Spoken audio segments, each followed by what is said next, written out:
So we need to talk about Jedi Bob. So Jedi Bob is quite possibly the most famous obscure Jedi in all of Lego Star Wars. So here he is. This is the newer version of him that was included in Jedi Bob Starfighter. But his origins trace back to 2002. So this character first appeared in the 2002 Lego Star Wars set Republic Gunship, set 7163. And this set, it was a Republic gunship that was, taking a journey to Geonosis for the Battle of Geonosis. And it came with some clone trooper figures. And then it came with, he wasn't called Jedi Bob there, he was called Jedi Knight. That's how he was listed on the package. And then fans saw this and they're like, well, that's kind of strange. It could have included Mace Windu or Yoda or just even some of the background Jedi that we know about from the Battle of Geonosis. So fans were kind of puzzled, but then if you look at this guy, even though this is a newer version, Jedi Bob has this very kind of approachable demeanor. He's kind of got the Kit Fisto smile going on almost. And he's got a hood, and just sort of like the standard Jedi robes and everything like that. But he just became legendary. And so why is he Jedi Bob? Well, it seems that the fans have named him since he's named Jedi Knight on the box. And he is just sort of some guy, some kind of Jedi guy. Fans started calling him Jedi Bob. Bob is in like one of those names that's like just a really generic person. So that's how he became known. And then it was kind of funny in 2009, Lego sort of gave a nod to the fans. There was the Lego Star Wars Visual Dictionary in 2009, and it referenced the Jedi Bob. Well, it referenced this Jedi Knight as, quote, someone who may have been named Bob. So that was really neat for the book to actually refer back to the fans in that manner. And there was also some fan speculation that he wasn't just a there's always fan speculation. Some people thought he was maybe Jedi Nikanas Tasu, who was this, it was this Jedi that was on screen for just a minute. You may remember him vaguely because he threw a lightsaber to Anakin Skywalker. When Anakin and Obi-Wan and Padme were on Geonosis, they had their lightsabers taken from them, and there's two Jedi that toss them lightsabers just so they can use them in battle, and one of those Jedi is Nikanas Tasu. So, and it's a guy that has a similar goatee, so that's how people kind of connected the dots there. And the other fan theory was that it's Terran Malicos, who was in Star Wars Jedi Fallen Order, and part of that character's backstory was that he, fought during the Clone Wars as well. So, and just the fact that he also had a goatee. So basically these fan theories are kind of they're like, okay, is this a Clone Wars era Jedi that may have been on Geonosis, and do they have a goatee? So it's not like some extremely good vetting there, but those are some fan theories that were never confirmed.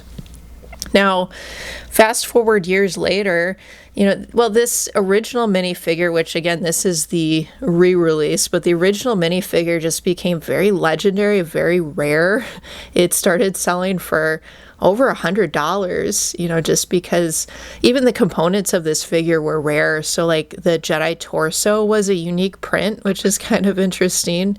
And the head wasn't unique. The head was actually used with a construction worker and a Life on Mars character. But even so, just the combination of all the parts for that minifigure made it quite rare. And so then fast forward years later,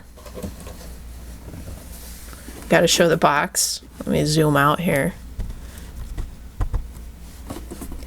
So Lego released this set. This is part of Rebuild the Galaxy, which is this series, this animated series that kind of envisions an alternate reality. So in this set, we've got Jedi Bob. We have Akbar as a trooper. So like in an alternate reality, he's with the Empire, I guess. And then this servo droid. But in this alternate reality, so he is on the box labeled as Jedi Bob, which is kind of cool. And he's got his own starfighter.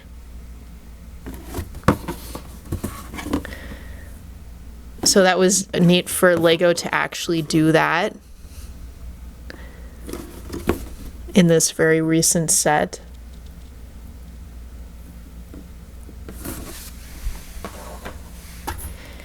And then if we take a closer look at this newer minifigure, there are some things that are a little different. Of course, the appearance of Jedi Bob is pretty similar overall. He still has that kind of lopsided grin to him. And he's got the solid dot eyes. Although one of the differences with this newer Jedi Bob is he does have the dual-sided head. So he can have this kind of more intense, focused face. Or this upbeat, friendly face. Another difference is the lightsaber. So the original Jedi Bob came with the chrome lightsaber hilt, which that was the standard lightsaber hilt of the day, but that chrome finish would end up peeling over time, so eventually Lego switched. This is the metallic silver hilt. It doesn't peel off the same way.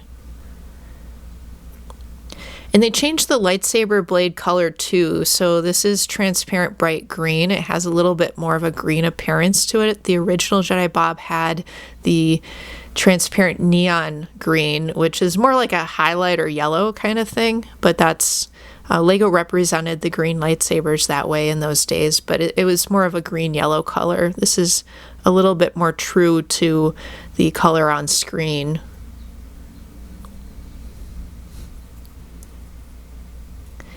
And then this new figure just has standard reddish brown legs.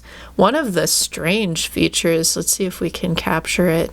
The torso on this re-released feature, or on this re-released minifigure, or this new minifigure, I guess I should say, it has like this intentional wear to the paint. So that's just how it comes brand new. So it's sort of like implying, if you had this minifigure all the way from 2002 and it's, I guess you've zoomed the Republic gunship around a lot and maybe the figure's tumbled around in a bin with a bunch of other Lego pieces, it would get this sort of worn, weathered finish to it. So that's kind of an interesting creative approach that they took. But for this new Jedi Bob figure, the torso is also, at this point, this is the only Jedi, the only character to use this particular print for the torso. And in the case of this Jedi Bob, the Jedi Bob head, this is the only figure, only set that this head comes with, at least as of the making of this video. Now, particularly I think with both, I mean, now since Jedi Bob isn't just generic Jedi Knight, I feel like Lego may not reuse his head with any other characters, but you never know for sure. And then with this torso, it seems especially unlikely Lego would reuse this torso with other characters simply because it has that built-in wear to it. If it was just sort of generic gray torso, maybe they would have reused it, but it seems very unlikely now. There's no print to the back of the torso. The cape for this figure is also the newer style. So the older style capes were this starched fabric, and it just had this very crisp appearance to it. The newer style is softer, and one of the nice things about the newer style is you can kind of pose it a little differently. You can create a little, like the cape is sort of flying back. A nice little dynamic effect. And also, like, this character's full name now, I guess, is Bobarian Afol, which I don't know if that's pronounced that way. But so they made his first name kind of more Star Wars-y, more Jedi-like. Bob doesn't seem terribly Star Wars-y, but I think it'd be kind of fun just for him to have that name in Star Wars, just because. But the last name is probably inspired, well, it matches exactly the acronym for adult fan of Lego, which, certainly the adult fans are the ones who just made this character very legendary. I mean, even since considering if somebody was a kid in 2002 and they had the original figure, that person's 20 years older. So it's like, by definition, if somebody was a fan of that original set, they would be an adult fan of Lego now. So, all right, well, those are just some thoughts about Jedi Bob. I do like this character and his backstory. It's just a lot of fun, and it's neat that Lego brought him back so that, more of us can get this figure. Although, whenever that happens, I know people with the original figure are sometimes a little disappointed because they had such a rare figure. Although, it's still, this is a different figure. That original figure is still rare. So it's just this newer figure the rest of us can actually just get, by getting that Jedi Bob Starfighter. All right, well, what do you think? Feel free to comment below.